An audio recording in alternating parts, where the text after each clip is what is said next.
Hello అందరికీ, బాగున్నారా? మరి ఇవాళ టేస్ట్లెస్ ఓట్స్ని టేస్టీగా ఎలా చేసుకొని తినాలో చూపిస్తానండి.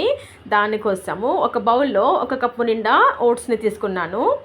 మరి ఈ ఓట్స్ని మునిగేంత వరకు వాటర్ని వేసుకొని మరి ఒక 10 నిమిషాల వరకు నానబెట్టుకోవాలి. ఈ విధంగా ఓట్స్లో వాటర్ వేసుకొని మూత పెట్టేసి ఒక 10 నిమిషాలు పక్కన పెట్టుకుందాము. మరి ఈ డిష్కి కావలసిన చట్నీ రెడీ చేసుకుందామండి. గుప్పెడు నిండా పల్లీలు, పుట్నాల పప్పు, పచ్చిమిర్చి, ఆయిల్, ఒక టమాటో ఇవన్నీ వేసుకొని మరి స్టవ్ వెలిగించి ఈ కడాయిని స్టవ్ మీద పెట్టుకొని సన్నటి సెగ మీద ఫ్రై చేసుకోవాలి.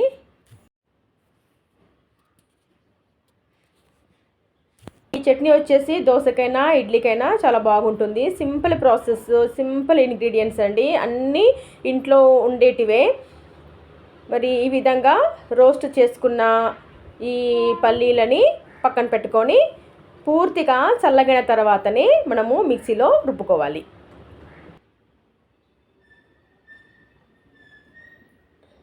ఇప్పుడు మిక్సీలో వేసుకొని దీంతో పాటు సరిపడా ఉప్పుని యాడ్ చేసుకొని కొద్దిగా వాటర్ని కూడా వేసుకొని మరి ఈ విధంగా పేస్ట్ చేసుకోవాలి. థిక్గా మీకు ఇష్టం లేదనుకుంటే వాటర్ని యాడ్ చేసుకోవచ్చండి. నాకైతే థిక్ అనిపించింది కాబట్టి నేను కొద్దిగా వాటర్ని యాడ్ చేసుకున్నాను. ఇంకా ఈ పచ్చడికి అయితే నేను పోపు అయితే పెట్టుకోవట్లేదండి. మ్యాక్సిమమ్ నేను దోశకైనా ఇడ్లీకైనా చట్నీస్కి నేను పోపు అయితే పెట్టను. ఎందుకంటే ఆల్రెడీ మైండ్లో ఉంది సన్నగా అవ్వాలని, ఆల్రెడీ ఆయిల్ కూడా వేసుకున్నాము. మళ్ళీ పోపులో కూడా ఆయిల్ వేసుకుంటే అది ఇంకా ఎక్స్ట్రా అవుతుంది కాబట్టి నేను ఈ చట్నీకి పోపు అయితే నేను పెట్టుకోవట్లేదండి. ఇప్పుడు చట్నీ రెడీ అయిపోయింది. మరి ఈ చట్నీని పక్కన పెట్టేసుకుందాము. ఇప్పుడు మరి నానబెట్టుకున్న ఓట్స్ నానాయో లేదో చూద్దామండి. ఓట్స్ చక్కగా నానిపోయాయండి. మరి ఈ ఓట్స్ని మరి మిక్సీలో వేసుకొని దోశకు రుబ్బుకుంటాం కదా, అదే విధంగా రుబ్బుకోవాలి. ఓట్స్ని మిక్సీలో వేసుకున్న తర్వాత అందులోకి ఒక పెద్ద సైజు ఉల్లిపాయ, ఒక 3 నుంచి 4 పచ్చిమిర్చిని యాడ్ చేసుకొని మరి ఫైన్గా రుబ్బుకోవాలి. రుబ్బుకున్న ఈ పిండిని ఒక బౌల్లోకి తీసుకొని తగినంత సాల్ట్ని యాడ్ చేసుకొని కొద్దిగా వాటర్ని కూడా యాడ్ చేసుకొని ఈ విధంగా బాగా కలిసేటట్టుగా కలుపుకోవాలి. మరి ఓట్స్ దోశలు వేయడం కొంచెం కష్టం అండి, ఎందుకంటే స్టిక్కీనెస్ ఎక్కువ కాబట్టి తవ్వకి అతుక్కుంటూ ఉంటుంది, కాబట్టి జాగ్రత్తగా వేసుకోవాలి. ఇక నెక్స్ట్ వచ్చేసి స్టవ్ వెలిగించి దోశ ప్యాన్ పెట్టుకొని ఈ విధంగా దోశ ప్యాన్కి ఆయిల్ని గ్రీస్ చేసుకొని మరి దోశను ఎలాగ వేసుకుంటామో అదే విధంగా ఓట్స్ పిండిని కూడా ప్యాన్ మీద ఈ విధంగా వేసుకొని మరి మెల్లిగా ఆ పిండిని స్ప్రెడ్ చేసుకోవాలి. వన్స్ స్ప్రెడ్ అయిన తర్వాత ఇందులోకి మీకు బటర్ కావాలంటే బటర్ని యాడ్ చేసుకోండి, గీ కావాలనుకుంటే గీని యాడ్ చేసుకోండి. నేను ఇక్కడ గీనే వాడుతున్నాను.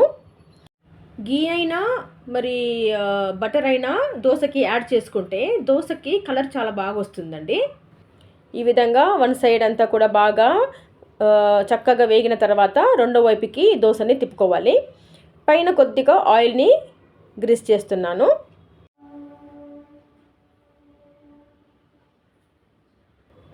మీకు చూపిస్తున్నాను చూడండి, దోశ ఎంత మంచి రంగులో ఉందని, ఎంత కలర్ఫుల్గా ఉంది కదా. మరి దోశలాగే ఉందండి ఈ ఓట్స్ దోశ కూడా. మీరు నిజంగానే సన్నగవ్వాలి అని అనుకుంటే రోజుకి ఒక్కసారైనా, అంటే బ్రేక్ఫాస్ట్లోకైనా లేదా బ్రేక్ఫాస్ట్ స్కిప్ అయితే లంచ్లోకైనా, లంచ్లో స్కిప్ అయితే నైట్ డిన్నర్లోకైనా ఈ ఓట్స్ దోశని తీసుకోండి. మరి ఖచ్చితంగా 1 కేజీ 1.5 కేజీ వరకు అయితే మీరు గ్యారంటీగా న్యాచురల్గానే తగ్గిపోతారండి. ఇంకా ఇదే ప్రాసెస్లో మిగతా పిండిని కూడా ఇదే విధంగా చేసుకోండి. మరి ఎంతో టేస్టీ అయిన ఓట్స్ దోశని అయితే మీరు ఎంజాయ్ చేస్తారు. చూస్తున్నారు కదా కలర్ ఎంత బాగా వచ్చిందో. ఈ కలర్ రావడానికి ముఖ్య కారణం ఏంటంటే మనము గీ వాడాం కాబట్టి. గీ వాడినా బటర్ వాడినా కూడా ఇదే విధంగా దోశలు అయితే వస్తాయండి. మరి ఎంతో టేస్టీ అయిన ఈ ఓట్స్ దోశని మరి మనము ముందుగానే రెడీ చేసి పెట్టుకున్న పల్లీల చట్నీ ఉంది కదా, ఆ పల్లీల చట్నీతో సర్వ్ చేసుకొని తిన్నట్లయితే సూపర్గా ఉంటుందండి. అంతే ఫ్రెండ్స్, మరి నేను చూపించిన ఈ ఓట్స్ దోశ రెసిపీ మీకు కనుక నచ్చినట్లయితే మీరు కూడా ఒకసారి ట్రై చేసి చూడండి, చాలా బాగుంటుంది. మరి నా రెసిపీ మీకు కనుక నచ్చినట్లయితే లైక్ చేయండి, షేర్ చేయండి. థ్యాంక్ యూ అండి. Thank you for watching.